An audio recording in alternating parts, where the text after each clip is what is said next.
Welcome back to my channel Suhan TV. ఈ వీడియోలో వచ్చేసి మనం తెలంగాణ డిఎస్సికి సంబంధించినటువంటి లేటెస్ట్ అప్డేట్ చూద్దామండి. ఈరోజు వచ్చినటువంటి వార్తాపత్రికలో తెలంగాణ డిఎస్సికి సంబంధించినటువంటి లేటెస్ట్ అప్డేట్ వచ్చేసి డిఎస్సికి అనుబంధ నోటిఫికేషన్ మరో 7,000 ఉపాధ్యాయ పోస్టుల భర్తీ అనేటటువంటి వార్తను చూడవచ్చు. దీనికి సంబంధించి పూర్తి వివరణ మనం ఒకసారి చూస్తే 12,000 కొలువులతో మెగా డిఎస్సి, జిల్లాల వారీగా ఖాళీ పోస్టుల గుర్తింపు, ఈ నెలాఖరులోగా నోటిఫికేషన్ జారీ, కసరత్తు పూర్తి చేసిన అధికారులు, 5,000 పోస్టులతో గతంలో నోటిఫికేషన్, అప్పుడు దరఖాస్తు చేసిన అభ్యర్థులు మళ్ళీ చేయాల్సిన అవసరం ఉండదు, కొత్త పోస్టులకు కొత్తగా దరఖాస్తు చేసుకోవాలి, ఫిబ్రవరిలో మెగా డిఎస్సి కోమటిరెడ్డి తెలపడం జరిగింది. దీనికి సంబంధించి పూర్తి మనం ఒకసారి చూస్తే రాష్ట్రంలో ఉపాధ్యాయ ఖాళీల భర్తీ కోసం మెగా డిఎస్సి నిర్వహించాలని నిర్ణయించిన ప్రభుత్వం గతంలో ప్రకటించిన కొలువులకు అదనంగా మరికొన్ని పోస్టులను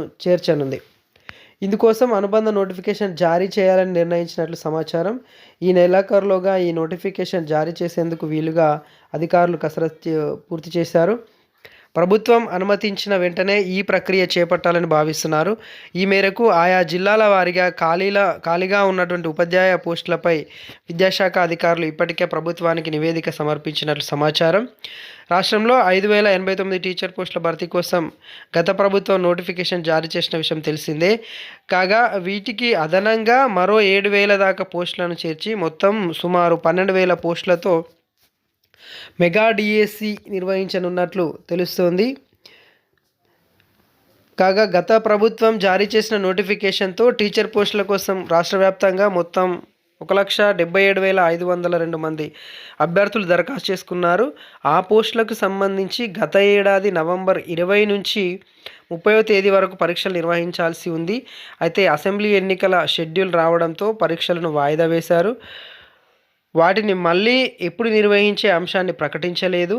ఆ తర్వాత ప్రభుత్వం మారిపోగా కొత్త ప్రభుత్వం మెగా డిఎస్సి నిర్వహిస్తామని ప్రకటించింది. అయితే పాత నోటిఫికేషన్ రద్దు చేస్తే సాంకేతికంగా సమస్యలు తలెత్తేటటువంటి అవకాశం ఉందన్న అంచనాకు వచ్చింది. ముఖ్యంగా 1,77,502 మంది అభ్యర్థులు ఫీజు చెల్లించి దరఖాస్తు చేసుకున్నందున వారి నుంచి ఆందోళన ఎదురవుతుందని భావిస్తున్నారు. ఈ సమస్య రాకుండా గత నోటిఫికేషన్కు అనుబంధంగా మరో నోటిఫికేషన్ జారీ చేయాలని నిర్ణయానికి వచ్చారు. ఇందులో కొత్తగా చేర్చిన పోస్టుల వివరాలను పొందుపరిచి అభ్యర్థులు దరఖాస్తు చేసుకోవడానికి మరో అవకాశం ఇవ్వనున్నారు. ఇప్పటికే దరఖాస్తు చేసుకున్న అభ్యర్థులు మళ్ళీ దరఖాస్తు చేయాల్సినటువంటి అవసరం ఉండదు. మెగా డిఎస్సిలో సుమారు 12,000 ఉపాధ్యాయుల పోస్టుల వరకు ఉండవచ్చని భావిస్తున్నారు. కొత్తగా చేర్చే వాటిలో స్పెషల్ టీచర్ పోస్టులు 1,523 వరకు ఉంటాయి. అదనంగా మరో 4,281 ఖాళీలను గుర్తించారు. వీటితో పాటు మోడల్ స్కూళ్లలో మరో 1,000 ఉపాధ్యాయ పోస్టులు ఖాళీగా ఉన్నట్లు గుర్తించారు. గతంలో పదోన్నతులు కల్పించడం ద్వారా మరికొన్ని పోస్టులు ఖాళీ అయ్యాయి. వాటిని కూడా మెగా డిఎస్సిలో చేర్చనున్నారు. ప్రతి గ్రామ పంచాయతీలో ప్రభుత్వ పాఠశాల ఉండాలని ముఖ్యమంత్రి రేవంత్ రెడ్డి ఇప్పటికే అధికారులకు ఆదేశించినటువంటి విషయం తెలిసిందే. ఈ విషయాన్ని కూడా దృష్టిలో ఉంచుకొని టీచర్ పోస్టుల భర్తీ ప్రక్రియను చేపడుతున్నారు.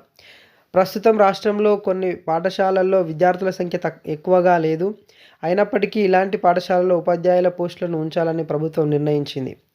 రేషనలైజేషన్ ద్వారా ఇలాంటి పాఠశాలల్లోని పోస్టులను రద్దు చేయాలనే ప్రతిపాదన గతంలో ఉండేది. తాజాగా దీనిని ఉపసంహరించుకున్నారు. ప్రస్తుతం రాష్ట్రంలో మొత్తం 26,000 పాఠశాలలు ఉండగా వీటిలో సుమారు 6,000 స్కూళ్లలో ఏకోపాధ్యాయుడే ఉన్నారు. మరో 1,290 పాఠశాలల్లో జీరో అడ్మిషన్లు నమోదయ్యాయి. వీటన్నింటిలో ఖాళీల భర్తీ కోసం నిర్వహించే డిఎస్సి పరీక్షలను రాష్ట్రం యూనిట్గా నిర్వహించనున్నారు. ఈ పరీక్షలో వచ్చిన మార్కుల ఆధారంగా జిల్లాల వారీగా మెరిట్ జాబితాను రూపొందించి జిల్లా కలెక్టర్ల ఆధ్వర్యంలోనే కమిటీ ఉపాధ్యాయ పోస్టులకు అభ్యర్థులను ఎంపిక చేయనుంది. ఎలాంటి ఇంటర్వ్యూ లేకుండా పరీక్షలో వచ్చినటువంటి మార్కుల ఆధారంగానే పోస్టుల భర్తీ జరగనుంది. దీనికి సంబంధించి కోమటిరెడ్డి వెంకటరెడ్డి గారు తెలపడం జరిగింది. ఫిబ్రవరిలో మెగా డిఎస్సి నిర్వహిస్తామని మంత్రి కోమటిరెడ్డి వెంకటరెడ్డి తెలిపారు. గ్రూప్స్ పరీక్షలు కూడా నిర్వహిస్తామని, గత ప్రభుత్వంలో పేపర్ లీకులు జరిగినట్లుగా కాకుండా యూపీఎస్సీ తరహాలో వీటిని నిర్వహిస్తామని చెప్పారు. నిరుద్యోగులకు స్కిల్ డెవలప్మెంట్ సెంటర్ను ఏర్పాటు చేసి శిక్షణా తరగతులు నిర్వహిస్తామని కూడా తెలపడం జరిగింది. మొత్తం మీద డిఎస్సి నోటిఫికేషన్ అనేది ఈ నెలాఖరున లేదా ఫిబ్రవరి ఫస్ట్ వీక్లో ఈ నోటిఫికేషన్ అనేది రానుంది. 12,000 పోస్టులతో, అనగా గతంలో ఇచ్చినటువంటి నోటిఫికేషన్ 5,089 టీచర్ పోస్టులు ప్లస్ ఇవొక 7,000 పోస్టులు కలిపి మొత్తం మరో 7,000 ఉపాధ్యాయ పోస్టులు కలిపి మొత్తం 12,000 పోస్టులతో మెగా డిఎస్సి నిర్వహించేటటువంటి అవకాశం ఉన్నది. ఈ నెలాఖరులోగా ఈ నోటిఫికేషన్ జారీ చేసేందుకు విద్యాశాఖ అధికారులు కసరత్తు చేస్తున్నారని తెలుపవచ్చు. రైట్ అండి, ఇది ఫ్రెండ్స్ ఈరోజు ఉన్నటువంటి తెలంగాణ డిఎస్సికి సంబంధించినటువంటి లేటెస్ట్ అప్డేట్. ఇది ఫ్రెండ్స్ ఈ video. Thank you friends, thank you very much. Please do subscribe Suhan TV. Thank you one and all.